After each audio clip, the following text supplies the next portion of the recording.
یہ کتاب ہے مسلم شریف شرح مختصر نووی، ترجمہ ہے علامہ وحید الزمان صاحب کی، جلد پنجم، مشہور و معروف ہے، ترجمہ ہے مسلم کا، باب الاستخلاف و ترکی، خلیفہ بنانا اور نہ بنانا، یہ باب ہے مسلم میں۔ اچھا، صفحہ نمبر 116 ہے۔ اچھا، یہاں پہ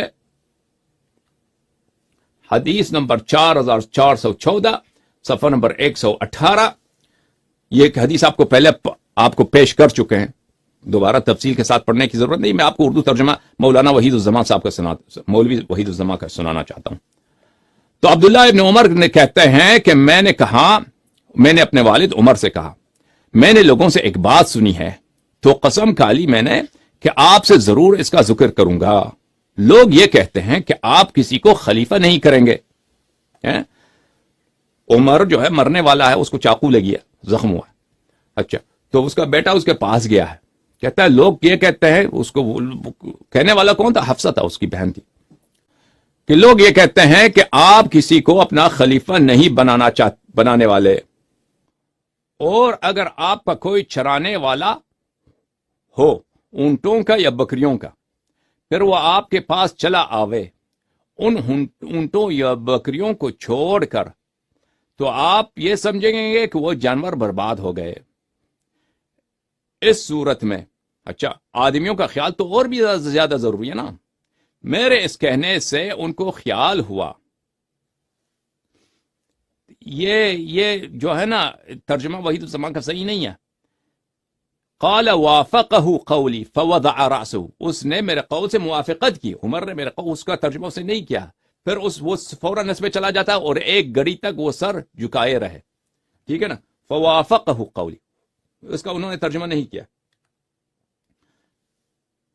یہ کتاب ہے شرح مسلم، تصنیف علامہ غلام رسول سعیدی، فرید بلوچستان لاہور، جلد نمبر 5، ٹھیک۔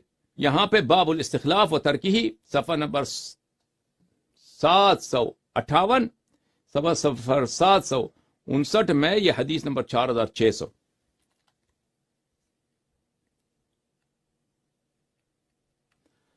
پھر میں نے ان سے کہا، میں نے لوگوں سے یہ ایک بات سنی تھی اور وہ سن کر میں نے قسم کھائی کہ میں آپ سے اس کو ضرور بیان کروں گا۔ لوگ یہ کہتے ہیں کہ آپ کسی کو خلیفہ نہیں بنائیں گے، اور بات یہ ہے کہ اگر آپ کے اونٹوں یا بکریوں کا کوئی چرواہا ہو اور وہ ان اونٹوں یا بکریوں کو چھوڑ کر آپ کے پاس چلا آئے، تو آپ یہی کہیں گے کہ اس نے اونٹوں یا بکریوں کو ضائع کر دیا ہے، یعنی غدار چرواہا۔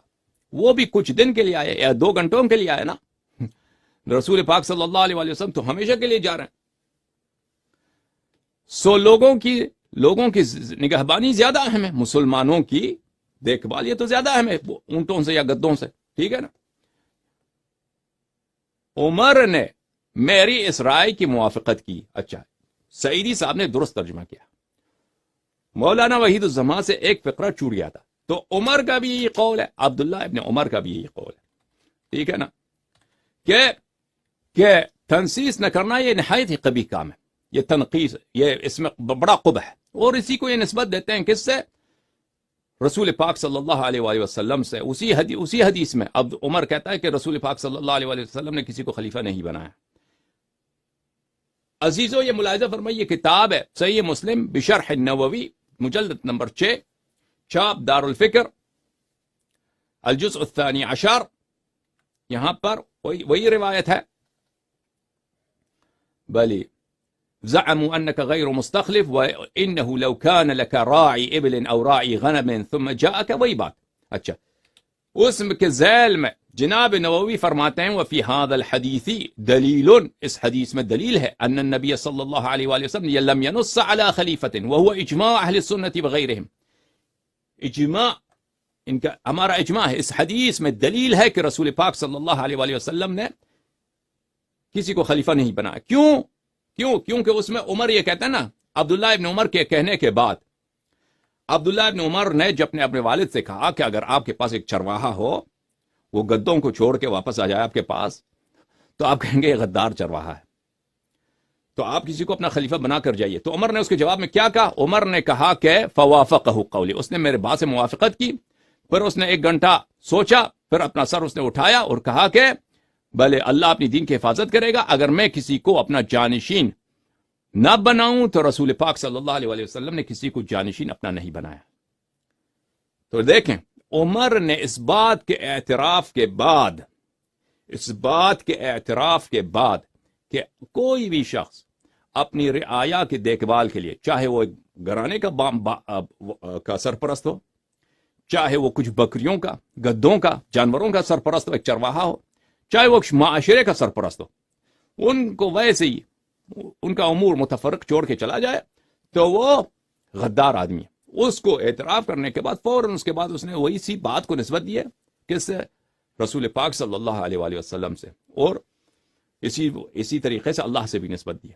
تو اسی کے ذیل میں کیونکہ عمر نے کہا ہے تو وہ کہتے ہیں کہ اس حدیث میں دلیل ہے کہ رسول پاک صلی اللہ علیہ وآلہ وسلم نے کسی پہ نص نہیں کیا ہے، اور یہ اجماع اہل سنہ ہے. کون فرماتے ہیں یہ جناب نووی فرماتے ہیں. اچھا، اب یہ بات بڑی لمبی ہے کہ بھائی ان کے علماء نے اپنے کتب میں بہت زیادہ تصریح کیا کہ عمر کو عائشہ نے بھی اس کو پیغام بھیجا اس کے مرتے وقت، عمر کے مرتے وقت، کہ تو اپنے ایک بعد کسی کو حتمن خلیفہ بنانا، کیونکہ ان کو اگر نہ بنایا تو یہ لوگوں پہ ظلم ہے. اس نے بھی کہا، عائشہ نے بھی عمر سے کہا